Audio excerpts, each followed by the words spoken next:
ఈరోజు ఒక టిపికల్ టాపిక్తో మీ ముందుకు వచ్చాం. మీ అందరికీ తెలుసు, ఆంధ్రజ్యోతిలో కొత్త పలుకు పేరుతోటి చెత్త పలుకు పలికే రాధాకృష్ణ ప్రజలలో ఆలోచన విధానం ఎలా అయినా ఉండని, మా ఆలోచన విధానంతో ప్రజల మెదళ్ళను నింపుతాం. ప్రజలు ఆలోచించకూడదు, మేము చెప్పిందే ఆలోచించాలి, మేము చెప్పిందే వేదం. ఎంతమంది వైస్రాయ్ హోటల్లో ఉన్నారని మేము చెబితే అంతమంది వైస్రాయ్ హోటల్లో ఉన్నట్టే. ఎంతమంది ఎన్టీ రామారావు గారికి మద్దతుగా ఉన్నారో మేము చెబితే అంతమంది ఉన్నట్టే అని 94లో వీరి యొక్క భావజాలాన్ని, వీరి యొక్క పైత్యప్రాతలని, వీరి యొక్క అడ్డగోలు జర్నలిజాన్ని ప్రజల నెత్తిన రుద్దిన రామోజీ మరియు రాధాకృష్ణ, వీరిద్దరిని కలిపి ఎందుకంటున్నానంటే, ఈ రాష్ట్రానికి పట్టిన భావదారిద్రాన్ని పెంచి పోషించిన వ్యక్తులు ఎవరైతే ఉన్నారో వీళ్ళిద్దరు. ఈయన ఆదివారం రోజు ఒక కొత్త పలుకు పేరుతోటి మన ముందుకు వస్తాడు, చెత్త పలుకు పలుకుతూ. విశ్లేషణాత్మకంగా ఆయన పంపించే వాగ్బాణాలకు సూటిగా సమాధానం ఇస్తూ ఈ కార్యక్రమం సాగబోతుంది. తినబోతూ రుచులెందుకు ఈయన స్టార్ట్ చేసిన వర్డ్. అవును, తినబోతూ రుచులెందుకు. ఈ మ్యాటర్ అంతా జగన్మోహన్ రెడ్డిని తిడుతూ, లాస్ట్ గవర్నమెంట్ని తిడుతూ, రాబోయే అంచనాలను మీ అంచనాలుగా కడుతూ, ఈ తినబోతూ రుచులెందుకు ఇంకొక వారం ఆగండి, ప్రజలు ఏం డిసైడ్ చేశారో తేలిపోద్దిగా. ప్రజలు ఏదైతే ఈవీఎంలో నిక్షిప్తమై ఉందో తేలిపోద్దిగా. ఈలోపు మీకు ఈ రాతలు ఎందుకండి? తినబోతూ రుచులెందుకని మొదలుపెట్టిన ఈ రాధాకృష్ణ ఎంత లోతుగా ఆయన రాసే ప్రయత్నం చేశాడో ఒకసారి ఆయన మాటల్లోనే విందాం. ముఖ్యమంత్రి జగన్మోహన్ రెడ్డి, ప్రతిపక్ష నాయకుడు చంద్రబాబు నాయుడు తమ కుటుంబ సభ్యులతో కలిసి సేదతీరడానికి విదేశాలకు వెళ్ళారు. జగన్మోహన్ రెడ్డి లండన్ వెళ్తున్నారని ప్రత్యక్షంగా అందరికీ చెప్పి మరీ వెళ్ళారు. చంద్రబాబు నాయుడు గారు ఎక్కడికి వెళ్ళారు? మీకు ఏమైనా చెప్పారా? అట్లీస్ట్ ఇప్పుడు గత 10 రోజులుగా ఆయన ఎక్కడ ఉన్నారో చిన్న లీక్ అయినా మీ మీడియాకైనా ఆయన ఇచ్చారా? సూటిగా ప్రశ్నిస్తున్నాం. జగన్మోహన్ రెడ్డి గారు ఎక్కడున్నారు, ఎక్కడికి వెళ్ళారు, ఆయన ఏ పనుల మీద, లేకపోతే ఆయన కుటుంబంతో సేద తీరుతున్నారనే విషయం అందరికీ తెలిసిన విషయమే. కానీ జగన్మోహన్ రెడ్డి గారిలా చంద్రబాబు నాయుడు గారు కుటుంబంతో సేద తీరటానికి వెళ్ళారా? కుటుంబంతో సేద తీరటానికి వెళ్తే చెప్పేయచ్చు, నేను ఇక్కడ వెళ్ళాను, ఇక్కడ ఉన్నాను అని. అలా కాదు, ఆయన ఎక్కడికి వెళ్ళారో ఆ కుటుంబ సభ్యులకి మాత్రమే తెలుసు, ప్రజలెవరికి ఆ విషయం తెలియకూడదని వీళ్ళ అంచనా. ఇక కూలీ మీడియా అంటూ ప్రస్తావించారు. జగన్మోహన్ రెడ్డి గారిని సమర్థించే మీడియా, జగన్మోహన్ రెడ్డి గారిని సమర్థించే వ్యక్తులు, జగన్మోహన్ రెడ్డి గారిని సమర్థించే యూట్యూబ్ ఛానల్స్ కానీ ఇవన్నీ కూడా కూలీ మీడియా. అవును, జగన్మోహన్ రెడ్డి గారిని సమర్థించే వ్యక్తులు వాస్తవం వైపు ఉంటాం. వాస్తవం మీకెప్పుడు కూలీ మీడియానకే కనపడిద్ది. వాస్తవం మీరెప్పుడు జీర్ణించుకోలేరు. వాస్తవం మీకెప్పుడు అర్థం కాదు. ఇది ఎప్పటికీ అర్థం కాదు. 94లో 58% ఓట్లతో తెలుగుదేశం పార్టీ అధికారంలోకి వస్తే 14 సిపిఎం, 14 సిపిఐ పార్టీ కైవసం చేసుకొని 3 పార్టీలుగా కలిసి వచ్చి 94లో ఎన్టీ రామారావు గారు ముఖ్యమంత్రిగా ఆయనని ప్రస్తావిస్తూ 94లో ఎలక్షన్స్కి వచ్చిన తెలుగుదేశం పార్టీని ప్రజలు అజరామరంగా ఆదరించారు. అయితే ఆదరించిన తెలుగుదేశం పార్టీని మీరేం చేశారు? 25 సీట్లకే కాంగ్రెస్ పార్టీ పరిమితం అయిపోయింది. ఆ రోజున 269 స్థానాలు సిపిఐ, సిపిఎం మరియు తెలుగుదేశం పార్టీ మిత్రపక్షాలతో కలిసి పోటీ చేసిన ఆ రోజు తెలుగుదేశం పార్టీ ఈరోజు ఏమైపోయింది? మీలాంటి వాళ్ళ చేతిలో పడి నాశనం అయిపోయింది. ఈరోజు 35 నుంచి 40% తెలుగుదేశం పార్టీ ఓట్లు తీసుకోవడానికి అల్లాడిపోతున్నారు. 58% ఓట్లతో ఆ రోజు తెలుగుదేశం పార్టీ అధికారంలోకి వచ్చింది. ఏం చేశారు మీరంతా? 6 నెలలు తిరిగేసరికి లక్ష్మీపార్వతిని బూచిగా చూపించి మీ ఎత్తుగడలు సాగట్లేదని చెప్పి ఎన్టీ రామారావుని దించేశారు. మీరా ఆత్మవంచనల గురించి, మీరా కూలీ మీడియాల గురించి మాట్లాడేది? ఎవరికి కూలీ మీడియా మీరు? ఎవరికి దాసోహం అంటూ సేవలు చేస్తున్నారు? ఇవన్నీ తెలియదు అనుకుంటున్నారా? పత్రికలు మీరు ఒక్కలే చదువుతారనుకుంటున్నారా? లేకపోతే పత్రికా నాలెడ్జ్ మీకు ఒక్కళ్ళకే ఉంటుందనుకుంటున్నారా? ఆ రోజు 89 నుంచి 94 మధ్యకాలంలో 3 ముఖ్యమంత్రుల్ని కాంగ్రెస్ మార్చింది. 3 ప్రాంతాలకి 3 ముఖ్యమంత్రులను చేశారు. చెన్నారెడ్డి గారు తెలంగాణ నుంచి 2 సంవత్సరాలు చేస్తే 1.5 సంవత్సరం నిజానికి, ఇంకొక 1.5 సంవత్సరం జనార్దన్ రెడ్డి గారు కోస్తా నుంచి ముఖ్యమంత్రిని చేశారు కాంగ్రెస్ పార్టీ. ఇంకొక 1.5 సంవత్సరాలు కోట్ల విజయభాస్కర్ రెడ్డి గారిని ముఖ్యమంత్రిని చేశారు. ప్రాంతాల వారీగా విభజించుకున్నారు 89 నుంచి 94 మధ్యకాలంలో. ప్రజలు చేత్కరించుకొని 94 ఎలక్షన్స్లో ఒక్కడిగా ఉన్న ఎన్టీ రామారావుని తిరిగి అందలం ఎక్కించారు. ప్రజలు మర్చిపోరు ఈ విషయాల్ని. ఆ రోజు అందలం ఎక్కిన ఎన్టీ రామారావు గారిని దూషణల పర్వం మొదలుపెట్టి 58% వచ్చిన తెలుగుదేశం పార్టీని దూషణల పర్వం మొదలుపెట్టి మీరు మీ మంది మార్బలంతో, ఈనాడు మరియు ఈ పత్రికలు మీ మంది మార్బలంతో ఆ రోజు ఎన్టీ రామారావు గారిని పదవీచ్యుతుని చేసి చనిపోయే వరకు మీరు రెక్కలు కట్టుకొని ఆయన మీద వాలారు. గుర్తులేవా ప్రజలకి?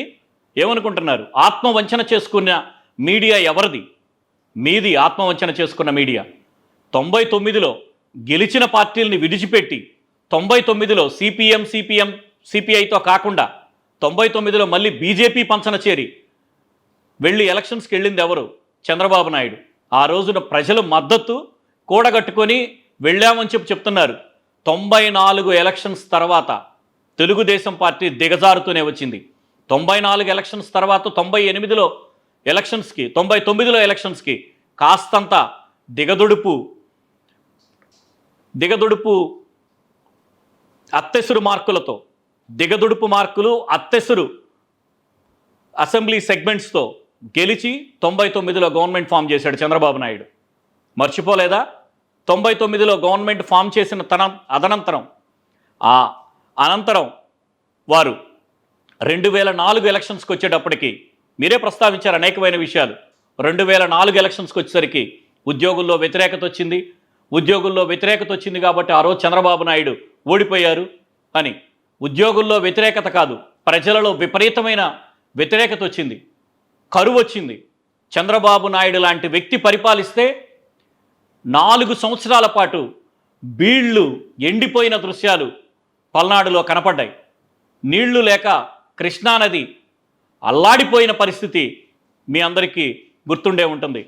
ప్రజలారా, ఈ కొత్త పలుకు పేరుతోటి చెత్త పలుకు పలికే రాధాకృష్ణ నోళ్లు మూయించక తప్పదు. ఇక వ్యూస్ గురించి మాట్లాడతాడు ఆయన. తెలంగాణలో కేసీఆర్కి తక్కువ వ్యూస్ వచ్చినాయి. తెలంగాణలో కేసీఆర్కి తక్కువ వ్యూస్ యూట్యూబ్ ఛానల్స్లో వచ్చాయి. రేవంత్ రెడ్డికి బ్రహ్మాండమైన యూట్యూబ్ రివార్డ్స్ వచ్చాయి, పాయింట్స్ వచ్చాయి, వ్యూస్ వచ్చాయి. సరే, ఆ లెక్కను చూసుకుంటే 2 వారాల క్రితం నేను రవిప్రకాష్ వీడియో చేసే ఎగెనిస్ట్గా.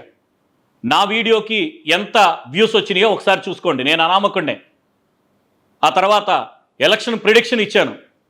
చంద్రబాబు నాయుడు మీరు కలిసి ఒక వీడియో మాట్లాడారు. అదే రోజు TV9కి జగన్మోహన్ రెడ్డి గారు ఒక ఇంటర్వ్యూ ఇచ్చి మాట్లాడారు. ఎన్ని వ్యూస్ వచ్చినాయి ఒకసారి చూసుకోండి. వ్యూస్ ప్రకారం ముఖ్యమంత్రి అవుతారనుకుంటే దొరికిపోయారు ఇక్కడే. ఆ వ్యూస్ ఎన్ని ఉన్నాయో ఒకసారి యూట్యూబ్కి వెళ్ళి మళ్ళీ ఒకసారి చెక్ చేసుకోమని రాధాకృష్ణన్ అడుగుతున్నాను. ఇక ఆత్మవంచన చేసుకుంటున్నారని చెప్పి మాట్లాడుతున్నారు. ఆత్మవంచన ఎవరు చేసుకుంటున్నారు, ఎలా చేసుకుంటున్నారు? ఎగ్జిట్ పోల్స్ సైతం అనేక సందర్భాల్లో తప్పయ్యాయి అని చెప్తున్నారు ఈయన. అవును, ఎగ్జిట్ పోల్స్ మీ సొంతానికి రాసుకుంటున్నప్పుడు, ఎగ్జిట్ పోల్స్ మీ సొంతానికి చేసుకుంటున్నప్పుడు అవి తప్పైనవి. ఇక్కడెవరు ఎగ్జిట్ పోల్స్ని మేము ప్రచారం చేయట్లేదు. ఎగ్జిట్ పోల్స్ మా సొంతానికేం చెప్పట్లేదు. ఎగ్జిట్ పోల్స్ ఇవి గెలుపు అంచనాలని చెప్తున్నాం.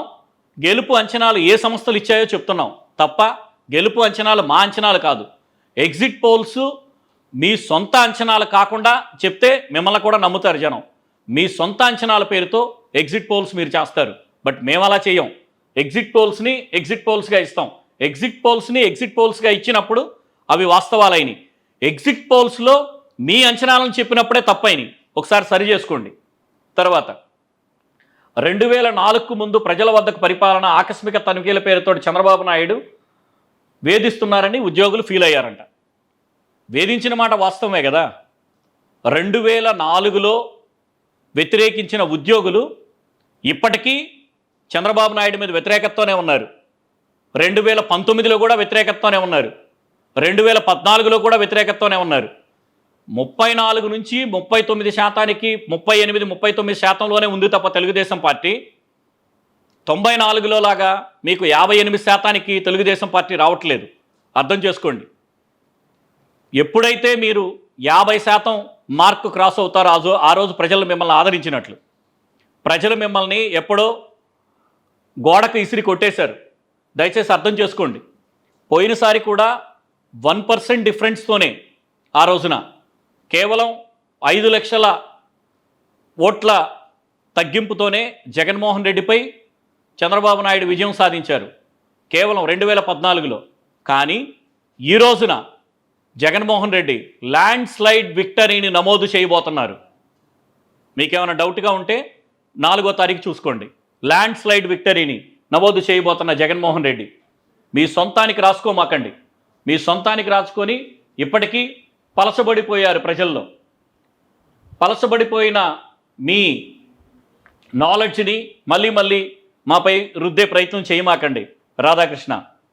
తర్వాత ఇక 2019కి ముందు కూడా అసత్య ప్రచారాన్నే నమ్ముకున్న జగన్ అండ్ కో ఇప్పుడు ఎన్నికల ఫలితాల జోస్యంపై అసత్యాలనే జనంలోకి వదులుతున్నారంటూ ప్రజల భావోద్వేగాలని గురి చేస్తున్నారంట. ఎవరు ప్రజల భావోద్వేగాలకు గురి చేసేది? ఎవరు? 2019 ఎలక్షన్ రోజు వచ్చిన మీ పేపర్ గుర్తులేదనుకుంటున్నారా? ఆ రోజు జరిగిన అంశాలు ఎవరికి గుర్తులేదనుకుంటున్నారా? 151 సీట్లతో ల్యాండ్ స్లైడ్ విక్టరీని నమోదు చేయబోతున్న జగన్మోహన్ రెడ్డిని గురించి ఆ రోజు ఎలక్షన్ జరగబోతున్న రోజు 2019లో మీరు రాసిన రాతలు ఒకసారి బుద్ధుంటే చూసుకోండి. మీరు ఎట్టి పరిస్థితుల్లో జగన్మోహన్ రెడ్డి అధికారంలోకి రాబోట్లేదు.